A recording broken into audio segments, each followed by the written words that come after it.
여러분들 좀 쉬셨나요? 이제 2차 시 강의를 시작하겠습니다. 2차 시에는 제가 1차 시에는 1주부터 8주까지의 우리가 그 한 학기 동안 해야 되는 중간고사 이전까지의 상황을 꽤 자세히 설명을 드렸죠. 이제 9주부터 15주까지는 또 그렇게 설명을 드리면 여러분들이 이제 좀 그 수업 시간에 해도 되니까 어느 정도 기본적인 것만 말씀드리고 그 다음에는 예술가들의 드로잉에 대해서 좀 얘기를 할게요. 자, 구주에는 강조, 비례, 뭐 이런 것들을 하려고 합니다. 그동안 통일성, 조화, 균형 이렇게 봐서 크게 우리 눈에서 거슬러지지 않는 거, 거스르지 않는 거, 좀 편안한 거, 조화로운 거 이런 거를 어떻게 만드는가 하는 거를 얘기했는데 이제는 조금 더 강조하고 이런 거를 하려고 하는데요. 제 사진이 여기 있는데 지금 사진이 있다 보니까 이미지가 좀 자꾸 가려져서 불편한 것 같아요. 그래서 처음에 이렇게 시작을 했으니까 이미지는 좀 가려보도록 하겠습니다. 음, 자, 이렇게 하면 이제 나가고 제 음성은 아마 들릴 거예요. 자, 지금 보시면 이제 우리가 강조를 하기 위해서는 뭔가를 굉장히 좀 크게 하거나 비례를 크게 하거나 작은 건데 굉장히 크게 하거나 이런 방법이 있는데 그 중에서 지금 여러분들 요 작품 보이죠? 큰 공원인 것 같아요. 이 공원에 그 찻스푼 같은 거기에 체리가 하나 있죠. 근데 우리가 생각했을 때 찻스푼은 굉장히 작죠. 체리도 아주 작은 것이고요. 그런데 여기 보면은 공원에 이렇게 물이 있는데 거의 다리처럼 만들어 놨어요. 그러니까 아주 작은 거를 굉장히 크게 해서 강조를 하는 이런 방법을 쓴 거죠. 이 작가는 올덴버그라고 하는 그 미국의 아주 유명한 팝 아티스트 작가입니다. 아주 많은 작품을 남겼어요. 그래서 우리가 진짜 수업을 할 때는 이 작가에 대해서도 좀 알아보고 할 텐데 여러분들 청계천 가시면 여기 오른쪽에 있는 요 그림 보이시죠? 이게 바로 이 작품이 올덴버그 작품입니다. 그래서 우리나라에도 이렇게 유명한 작가 작품이 하나 가지고 있게 됐는데 이 작가는 주로 이렇게 항상 굉장히 작은 것을 엄청 크게 그려서 큰 빌딩 위에 놓는다든가 이렇게 공원에 놓는다든가 이런 방식으로 강조를 아주 잘 표현하는 그런 작가입니다. 자, 그 다음에는 이 작품 보시면은 데 기리꼬라고 하는 작가인데요. 이 작가는 1900년대 초에 초현실주의라는 개념을 거의 시작한 작가인데 뭐냐면 현실에서는 존재할 수 없는데 만들어내는 거, 뭐 이런 거죠. 그래서 여기 보면은 이게 석고대쌍입니다. 석고대쌍이 벽에 붙었죠. 이렇게 벽에 붙어 있는데 이 벽에 비해서 건물의 벽이면 얼마나 큽니까? 그런데 이 작은 석고대상을 굉장히 이렇게 크게 만들었죠. 그 다음에 우리 고무장갑 얼마나 작습니까? 그런데 건물의 벽을 하나 다 가릴 정도로 이렇게 만들어 놨어요. 그래서 이런 개념을 이 사람이 사실은 이게 현실에서는 존재할 수 없지만 상상으로 만들어낸 거죠. 상상은 우리가 생각하는 건 얼마든지 가능하니까 그것을 처음 시작한 작가가 바로 대기리코라는 사람이고 그 작가를 이어받아서 초현실주의라는 그런 그 개념이 태어났고 여기에서 이제 많은 화가들이 영향을 받아서 20세기 초에 작업을 하고 지금까지도 이 사람의 영향을 받아서 작업을 하고 있죠. 자, 그래서 이 사람도 역시 크기와 비례를 통해서 그 강조를 표현을 했습니다. 그 다음에 오른쪽 작품을 보시면 이게 피사의 사탑이네요. 자, 피사의 사탑을 사진이 아니라 아마 그린 것 같아요. 일러스트로 그렸는데 이거는 굉장히 큰 그래도 높은 건물이죠. 십몇 층 정도는 되는 그런 높은 그 사탑인데 이 깃털 아닙니까? 이게 깃털. 깃털은 아주 작은 것인데 이 깃털을 여기다가 이렇게 갖다 놨어요. 그래서 이것도 크기가 아주 작은 것과 큰 거를 대비시켜서 이렇게 강조하는 그런 기법을 썼다고 볼 수가 있겠습니다. 다음에는 이거는 그 베네치아에 가면은 2년에 한 번씩 비엔날레라는 거를 하거든요. 근데 그 비엔날레에 이제 그 출품을 했던 작품인데 엄청나게 그 큰 이런 조각들을 이 사람이 그 데미안 허스트라는 작가인데 이 작가의 작품을 9년 전에 물속에다 집어넣었어요. 그리고 재작년인가 2년 전인가 그 베니스 비엔날레 할 때 그 작품들을 물속에서 다 건져내서 아주 세계의 대 그 주목을 받는 그런 작품을 했었는데 제 얼굴이 보이지 않으니까 조금 섭섭하네요. 여기 이렇게 보여줄게요. 자, 그러다 보니까 뭐 엄청나게 여기 막 무슨 산호초 같은 게 붙은 것 같기도 하고 한데 이런 거 사실은 다 만들어서 붙인 겁니다. 이렇게 상상하기 어려운 이런 작품들, 이런 게 막 수백 점을 바닷속에 넣었어요. 그래서 이 작품 제작을 이탈리아에서 했는데, 제작하는 데는, 뭐 제가 좀 그 작업장을 알아서 이제 가서 그 주인한테 얘기를 들은 건데요. 어, 600억이 들었대요. 이거를 제작하는데. 그런데 판매를 비엔날레 시작하자마자 이 수백 점의 작품이 다 판매가 됐는데 뭐 1조가 넘었다는 얘기가 있어요. 그러니까 미술 작품은 때로는 이렇게 엄청 비싸게 팔리고 이 사람들도 역시 굉장히 특이한 그런 이 세상에서는 일어날 수 없는 이런 그 이미지나 이런 것들을 아주 상상의 나래를 펴서 만들어내는 작가들, 이런 작가들이 훌륭한 작가가 되고 훌륭한 디자이너가 되는 것 같습니다. 자, 그 다음에는 11주쯤에는요, 리듬, 통일성, 다양성, 강조, 이런 거를 다시 한번 살펴볼 텐데, 이번에는 타이포를 이용해서 같이 할 거고요. 12조 역시 이런 작업을 우리가 실기를 할 때 한 주에는 좀 어렵죠. 그래서 보통은 하나의 그 주제를 가지고서 2주 정도 작업을 할 겁니다. 그래서 이것도 작업을 할 건데 예를 들어서 이제 세일이라는 글자가 있죠. 이 세일은 사실은 굉장히 손님을 그 세일 기간 동안 왕창 불러와야 되기 때문에 아주 디자인이 좀 파격적이고 재미있을 필요가 있는데 실제로 가서 보면 세일 기간에 보면은 아주 그 재미난 그런 그 표현들을 많이 하죠. 그래서 이런 그 작업도 타이포를 이용해서 여러분들이 재밌게 해볼 수 있을 것 같아요. 자, 여기 보면은 각자 다른 방법으로 뭐 이렇게 화장품 가게 가면은 또 이렇게 화장품을 참 재밌게 이렇게 표현을 해서 하고 몇 프로 이런 거 뭐 그 저기 다 이렇게 세일을 하고 이런 식으로 가게마다 다 다르게 자기 브랜드마다 다 다르게 이렇게 세일을 하는 그런 것이 있는데 우리들도 이번에는 타이포를 주제를 뭘로 할지는 아직은 정해지진 않았지만 여러분들하고 같이 이 작업도 한번 해보려고 합니다.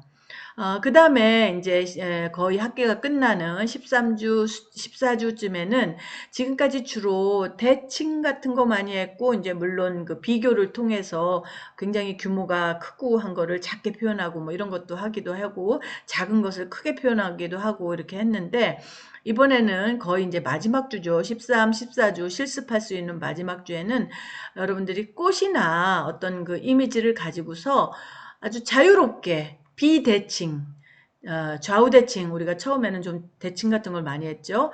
그런 게 아니고 아주 자유분방한 패턴을 만들어 보는 거를 할 텐데, 예를 들어서 이런 그릇이 이게 아주 그 많이 굉장히 그 유럽에는 그릇이 굉장히 명품점이 많습니다. 이 그릇들이 보통 역사가 한 1700년대에 생겨나서 1800, 1900년도를 지났으니까 보통 200년 이상 된 그런 역사적인 그릇 공장들이 많이 있어요. 우리나라에도 보면은 백화점마다 그릇점이 있습니다. 명품 그 그릇점들이 쫙 매장이 있는데 가보면, 여러분들이 그런데 가보면 아주 디자인을 정말 우리가 참조할 게 너무 많아요. 그래서 여기 있는 사진들도 일부는 제가 거기 가서 찍기도 하고 뭐 이렇게 한 건데, 보시면 이 꽃을 가지고 각기 다른 꽃을 하면서도 전체적으로 조화를 주면서도 아주 좀 자유롭게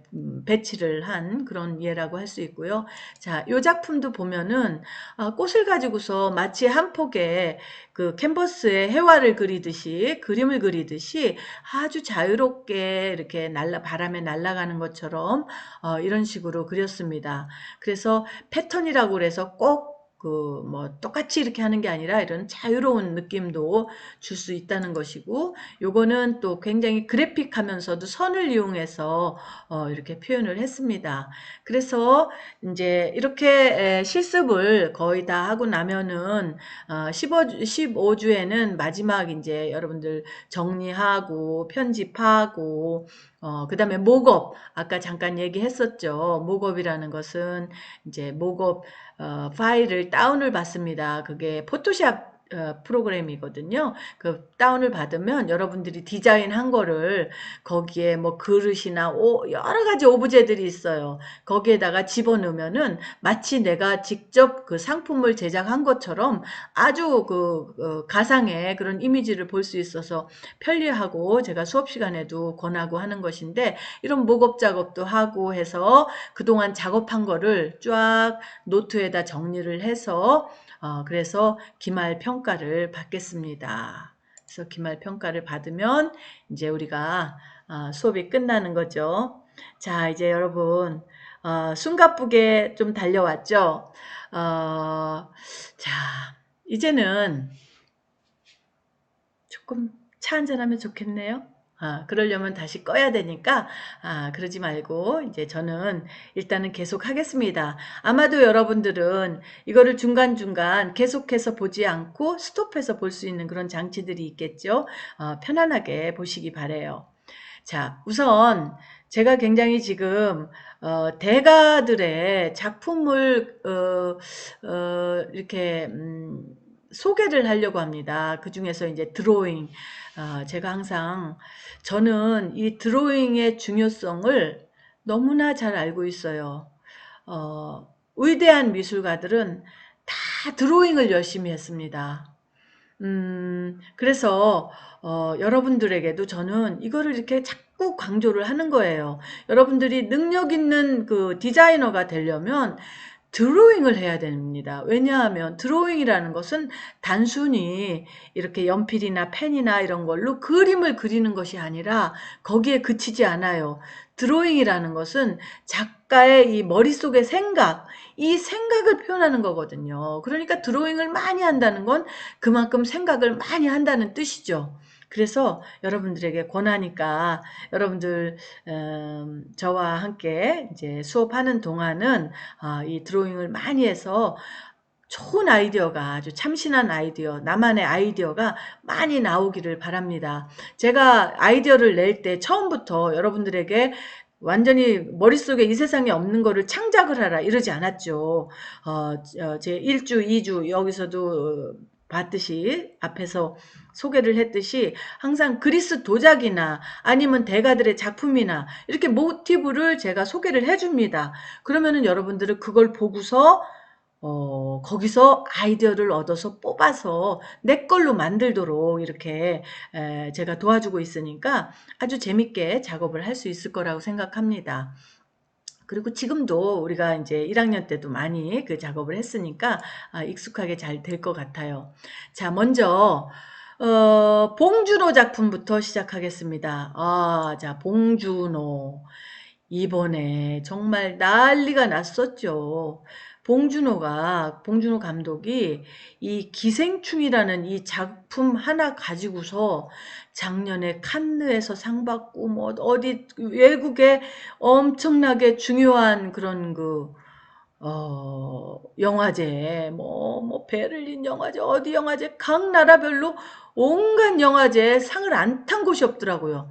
아니, 어떻게 사람이 이렇게 유명해질 수도 있나. 전 세계에서 제일 유명한 사람이 됐어요. 이 기생충이라는 이 영화 하나로 너무 유명해졌는데, 저는 그래도 여러분들에게, 이 기생충이라는 그 유명한 봉준호 감독도 어떤 식으로 일을 해서 그렇게 유명해졌는가. 그거를 제가 아주 유심히 저도 굉장히 궁금하죠. 이 위대한 그 전 세계에서 BTX가 우리를 놀래게 했는데 이 기생충이라는 거 하나로 아카데미 시상식에서 대단했죠. 자, 그래서 어쨌든 대단한데 저는 우선 이거를 좀 접근을 편안하게 해보려고 그럽니다. 우리가 뭐 위대한 사람 다 본받으라는 게 아니라 저도 다 계획이 있어요. 봉준호 감독도 계획이 다 있다고 그랬죠. 저도 차근차근 여러분들에게 우리가 이 문제를 풀어나가고 창작을 하고 하는 그런 계획을 제가 말씀을 드리면서 같이 풀어나가겠습니다. 먼저 이 작품을 기생충 각본집 스토리보드라고 하는 이게 아주 마음에 들었어요. 이 책이 나왔다는 것을 제가 딱 보고서, 어머나 세상에 이거는 당장 사야 되겠구나 해서, 사러 갔는데, 없어요. 한참을 돈은 벌써 그 인터넷 서점에서 돈을 냈는데, 이게 안 없더라고요. 왜냐하면 사람들이 이거를 다 사간 거야. 그래가지고 한참을 기다려서 나중에 작업이 왔어요. 그런데 참 일단은 제가 받은 느낌이 고급지다 하는 느낌을 받았어요. 고급지다. 자, 보시다시피 기생충 1 이거는 각본집이에요. 그다음에 요거는 스토리보드입니다. 자, 요거를 두 권으로 만들었어요. 값이 얼마? 무려 33,000원인가 그랬어요. 자, 요거를 요렇게 또 약간 그런 책갈피 같이 해서 요렇게 만들어서 여기다 책이 딱 맞게 해놨고 앞면에서 보면 요런 식입니다. 그러니까 책을 단순히 책으로 본 게 아니라 하나의 제품으로 만들어낸 거죠. 이런 것이 굉장히 좋은 그런 그 아이디어라고 생각을 합니다. 자, 그 다음에 이제 요 사진을 보시면 요게 지금 요쪽 부분은 기생충의 아까 어떤 게 각본이더라. 제가 지금 요 책을 잠깐 펼쳐 볼게요. 여기 책 보이시죠? 이렇게 보이죠? 책 보이죠? 요 보이는데, 요게 지금 그림 스토리보드네요. 요 책이 스토리보드입니다. 자, 요 책이 지금 요거를 화면을 조금 크게 하면은 이게 더 이렇게 보이나? 자, 일단은 뭐 이렇게 보겠습니다. 자, 그래서 요 책을 제가 샀고 요게 같이 있는 거예요. 그 다음에 요거는 이제 아까 그 본대로 이런 모습이고 요게 이렇게 여기다 책을 꽂게 돼 있어요. 이렇게 꽂게 돼 있어요. 그래서 책이 아주 고급진 제품으로 만들어냈다. 역시 이 사람들은 뭔가가 다르구나 하는 생각이 들었고, 자, 여러분들이 이 영화를 봤는지 모르겠어요. 아마도 너무 유명해서 여러분들도 대부분 봤을 것 같은데, 제가 놀란 것은 이 봉준호 감독이 이 대본에 있는 그런 장면들을 자기가 다 그린 거예요. 이렇게 보시다시피 자, 이거는 이렇게 대본입니다. 이제 책이 이게 내용이 이렇게 있죠. 자, 책으로 그 다음에 이런 식으로 보세요. 자, 이렇게 그림을 이렇게 전체가 다 이 많은 그림을 다 그린 거예요. 그걸 보고서 야, 이분이 그림 솜씨도 대단하지만 문제는 요 장면이, 영화를 보신 분은 알겠지만 요 장면이 그대로 거의 연출이 됩니다. 거의 나오거든요. 그래서 자기가 머릿속에, 이거는 영화 찍기 전에 그린 거 아니겠습니까? 자기가 머릿속으로 이미 생각을 다 해고서 그 다음에는 이렇게 영화를 그대로 찍으니 얼마나 치밀하고 또 상상력도 뛰어나고 자기 머릿속 생각을 실제로 다 구현을, 사람이나 장비나 건물을 통해서 구현하는 거잖아요. 그래서 아까 제가 얘기를 했지만 이 드로잉이, 이게 단순한 드로잉이 아니라 이 머릿속에 다 계획이라 이거죠. 그런 의미에서 굉장히 우리가 한번 이 사람이 놀랍고 왜 드로잉을 해야 하는가 하는 이유를 또 말해주는 것 같기도 합니다. 자, 그래서 이제 몇몇 장면들을 한번 보려고 하는데, 저는 이 영화를 이제 두 번을 봤어요. 한 번은 처음에 그냥 유명하다고 하니까 봤고, 그 다음에는 상 받고 나서, 이 책을 보고 나서 그 장면을 또 다시 한번 좀 보기 위해서 봤는데, 그때 이제 좀 인상 깊은 장면들이 있었어요. 이를테면, 와, 이 변기에, 지하, 반지하에 살고 있는데, 그러니까 이 사람이, 이게 천장인데, 이게 변기예요. 그러니까 여기서 볼일을 보려면 몸을 다 어떻게 펴지도 못할 것 같아. 이렇게 구부리고 봐야 되는데, 이 집이 이제 뭐 이렇게 그 반지하에 사는 이제 그 뭐 좀 가난한 그런 그 패밀리죠.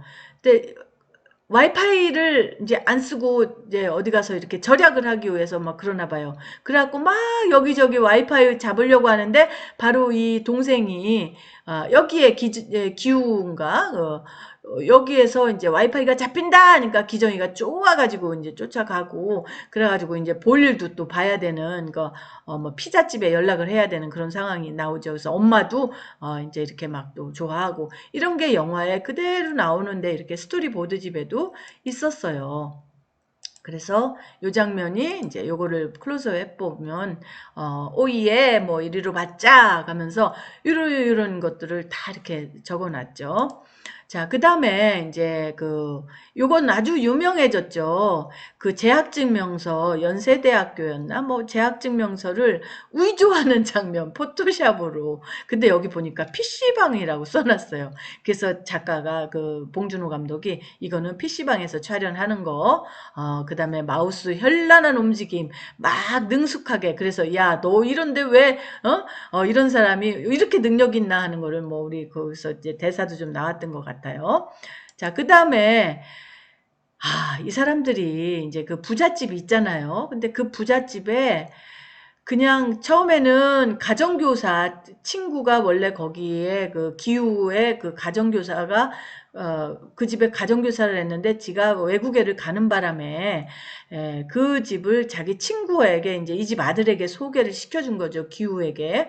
근데 이 기후가 거기 가가지고 어쨌든 저쨌든 해가지고 자기 아버지, 자기 언니, 누나, 그 다음에 뭐 엄마까지 다 엄마는 가정부로 아버지는 택시 그 집에 운전수로 드라이버로 그 다음에 이 딸내미는 또 무슨 뭐 미술 치료사로 해가지고 그 집 아들을 가르치는 걸로 해서 완전히 이 집 사람들이 다 우의장 취업을 해가지고 이 집에서 이제 돈을 받아서 몰래 자기들끼리 이제 서로 신분을 알리진 않겠죠. 이러면서 사는 그런 구조로 들어갔는데 어느 날 이제 이 주인이 그 주인집 아들이 이제 뭐 이렇게 무슨 뭐 약간 뭐라 그러나 텐트 치고 가는 거 있죠. 그 야외로 이제 놀러를 갔는데 거기서 갑자기 비가 온 거예요. 그러니까 간 사이에 이 사람들은 좋다고 지금 막 이 딸은 그 고급스러운 이 집에 뭐 목욕탕에서 막 리모컨 갖고서 하고 야 너 저 잘 어울린다 너 물 하나 줄까 해서 물 쭈르륵 넘겨주는 요 장면이 실제로 나오는데 요런 것들을 봉준호 감독이 실제로 다 이렇게 그리면서 거의 똑같이 영화처럼 그린 것이죠. 그러면서 이 사람들이 히덕거리고 이제 각 네 명의 그 가족이 히덕거리고 노는 장면인데 여기는 아들이고 이거는 딸이고 이거는 아버지고 이건 엄마고 자 이름이 다 이제 끝에 이름만 했는데 이 봉준호 감독이 정말 머리를 정말 재밌게 쓴 게 여기 보세요. 위에서 본 모습을 한 거예요. 다리 이렇게 하고 있는데 여기 다리 이렇게 하고 있고 얘 딸내미는 여기서 이러고 누워있죠. 여기 이러고 누워있고 아버지는 여기서 맥주하고 있죠. 여기 맥주. 완전히 우리로 치면은 지금 3D로 보게 있는 거예요. 입체적으로. 야, 이걸 보고서 또 그다음에 여기에 그 2m 30 이런 테이블에 길이까지도 2m 30이면 엄청 큰 겁니다. 그러니까 아주 굉장히 큰 테이블에서 럭셔리한 집에서 자기들끼리 지금 히덕거리고 놀고 있는 이런 거를 이제 머릿속으로 생각을 하고 실제로 촬영에 배우들을 같이 한 거죠. 자, 그 다음에 그러고 있는데 느닷없이 지금 비가 오는 바람에 이 사람들이 그 철수를 했어요. 그래가지고 집으로 온다는 얘기를 막 합니다. 그러니까 갑자기 그 얼마 언제 후에 오느냐? 8분 후에 온다고 그래요. 그러면서 그 집 그 여자 젊은 주인이 짜파구리를 좀 만들라고 그러죠. 짜파구리. 맞죠? 짜파구리.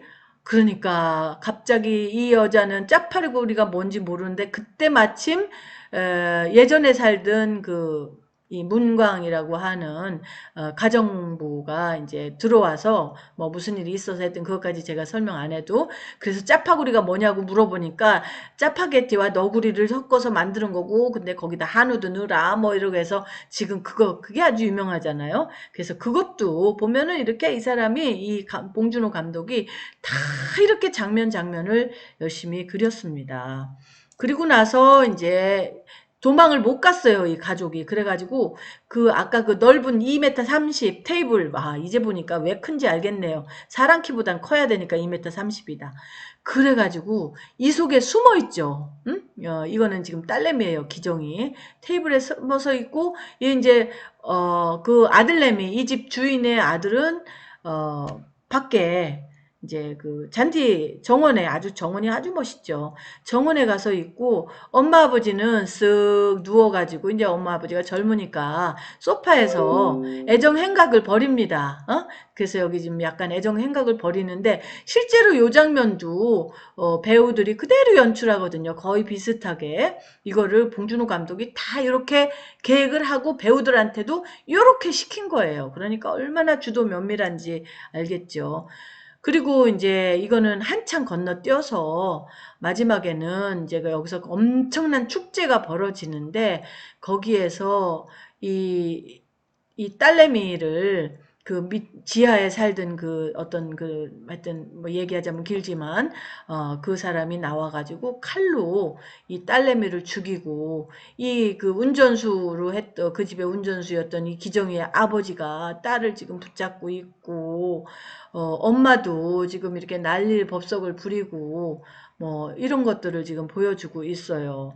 자, 어, 그러면 이제 여기까지 일단은 마무리를 하고 그 다음에 이제 다음 얘기는 다음번에 또 시작을 하겠습니다. 얘기가 재미있나요? 자,